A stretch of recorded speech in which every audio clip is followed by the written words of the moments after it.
Look, I'm going to be completely honest with you. What I'm about to teach most people would say I shouldn't. These are the kinds of insights that powerful people prefer you never learn. But here's the thing. Niccolo Machiavelli figured this out 500 years ago, and he paid the price for it. His book was banned. He was tortured, exiled, and yet every single person in power today, from CEOs to politicians to your own boss, they all use his playbook. The difference? They just don't want you to know the rules of the game. So before we dive deep into Machiavelli's most dangerous warnings, and trust me, once you see these patterns, you can't unsee them. Smash that like button if you're ready to pull back the curtain on how power really works. And hit subscribe because after today's video, YouTube might not recommend content like this to you again. Let's begin.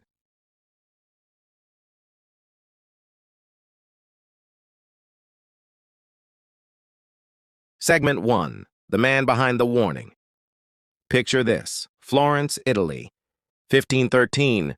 A man sits in exile, banned from his beloved city, writing by candlelight. His name is Niccolo Machiavelli, and he's about to create the most controversial political manual in human history. But here's what they don't teach. You in school? Machiavelli wasn't some evil mastermind. He was a patriot.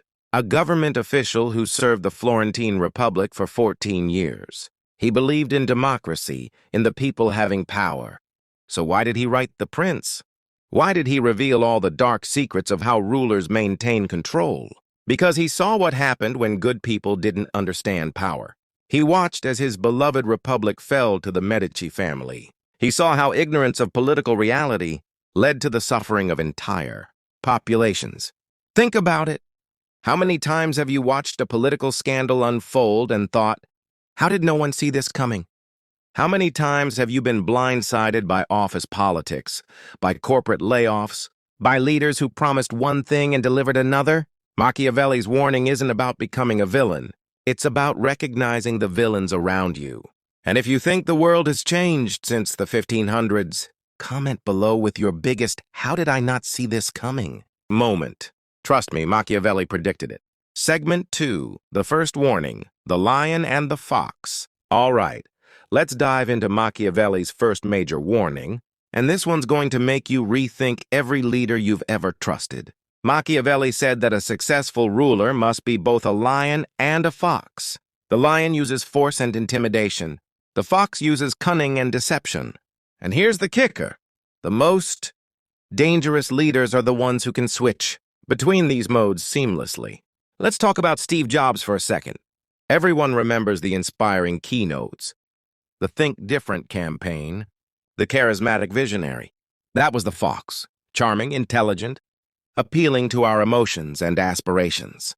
But behind closed doors, Jobs was notorious for his explosive temper, for humiliating employees in meetings, for creating a culture of fear.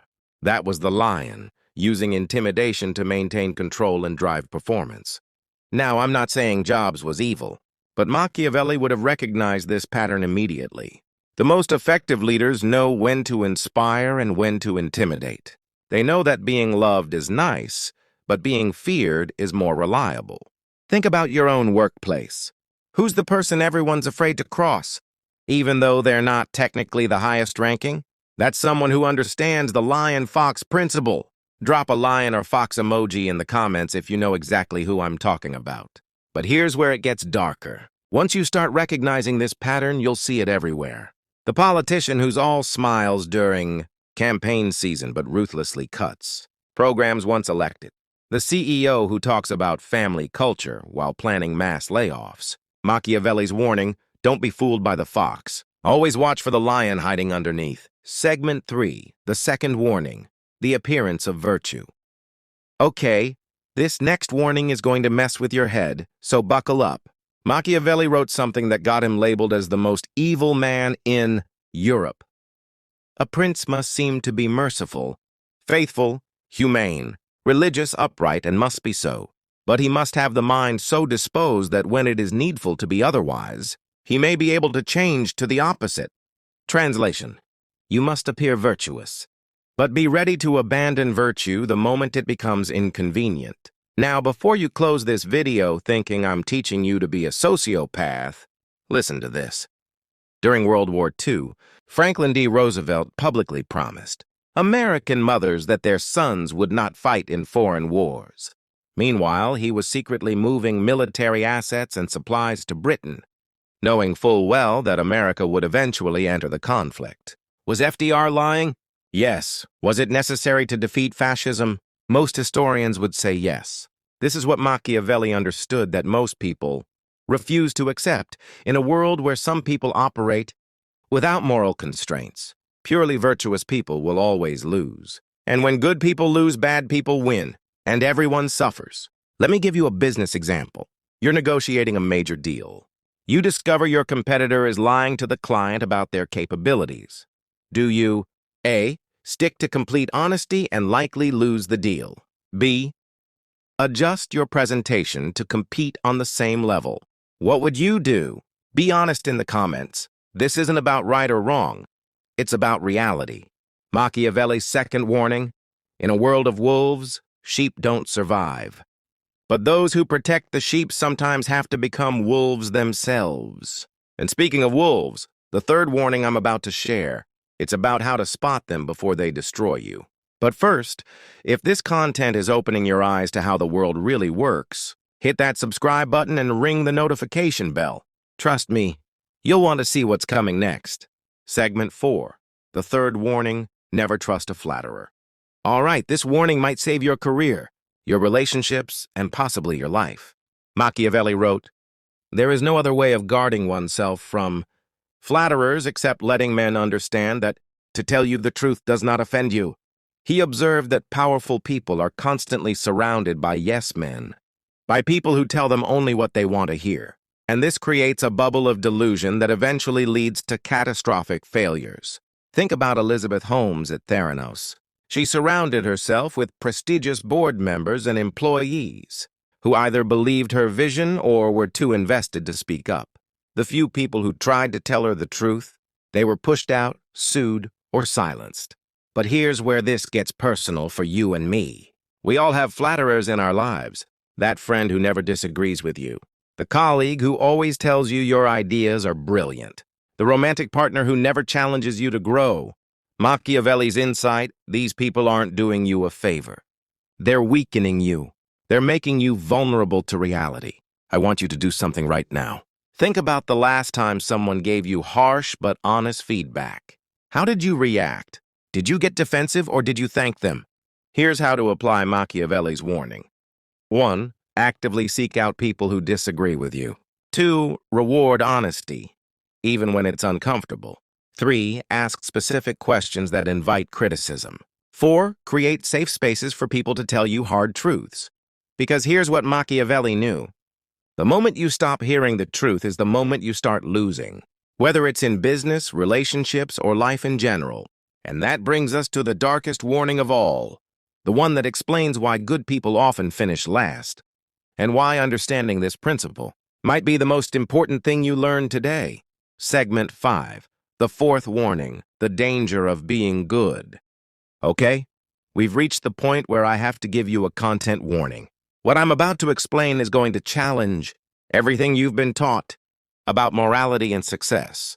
Machiavelli wrote, "He who lives only according to moral law will come to grief among so many who are not good." This isn't Machiavelli telling you to be evil. This is him pointing out a mathematical reality. In any system where some people cheat and others play by the rules, the cheaters will eventually dominate.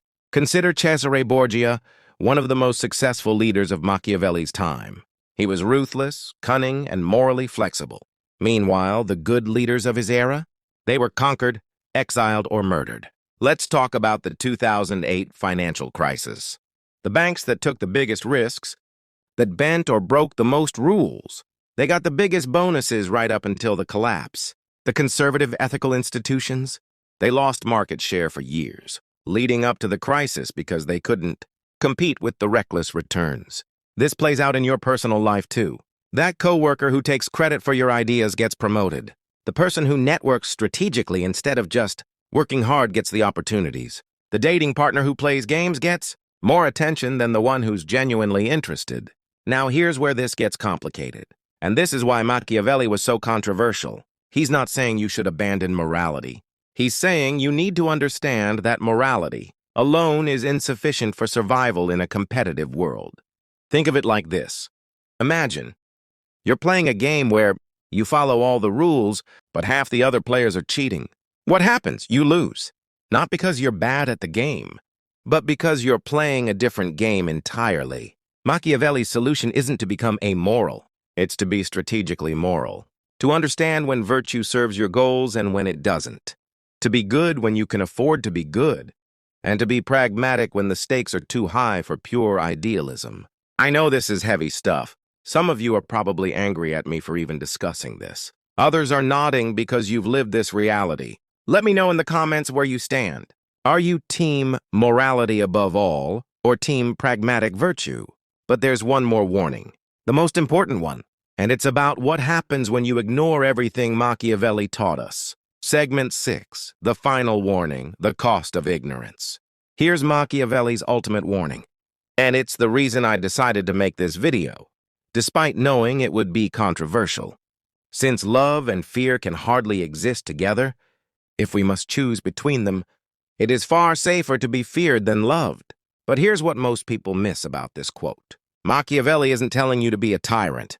He's telling you that if you don't understand how power works, you will be at the mercy of those who do. Every financial scam that destroys retirement savings works, because good people assume everyone else is good too. Every political manipulation succeeds because citizens believe their leaders have their best interests at heart. Every toxic workplace thrives because employees think that hard work and loyalty will be rewarded. Think about that friend who got taken advantage of in their last relationship because they saw the good in everyone. Think about your parents who might have trusted the wrong financial advisor. Think about the small business owner who got crushed by a competitor, who played dirty while they played fair. Machiavelli's final warning is this.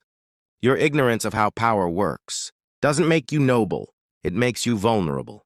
And when you become a victim, you can't help anyone else. Here's the paradox that Machiavelli understood. Sometimes, to do the most good in the world, you have to understand evil. Sometimes to protect innocence, you have to lose some of your own. Sometimes to build something beautiful, you have to fight ugly battles. This doesn't mean becoming cynical or paranoid. It means becoming wise. It means understanding the game so you can choose when to play, by the rules and when to change them. So I'll ask you this. Are you ready to see the world as it really is?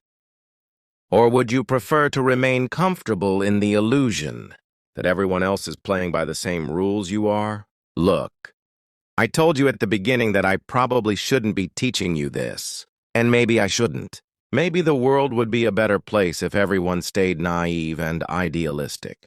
But Machiavelli learned something 500 years ago. That's still true today. The people who understand power will always rule over those who don't. And if good people don't understand power, then only bad people will have it. So here's what I want you to do. First, if this video opened your eyes to something you hadn't seen before, hit that like button. Not for me, but to help this message reach other people who need to hear it. Second, subscribe and ring that notification bell, because I'm going to keep making content that pulls back the curtain on how the world really works. And trust me, there's so much more to explore. Remember, Machiavelli's warnings aren't about becoming ruthless. They're about becoming conscious. They're about understanding the game so you can play it on your own terms. The question is, now that you know the rules, what kind of player will you become? I'll see you in the next one. Stay wise, stay strong, and stay awake.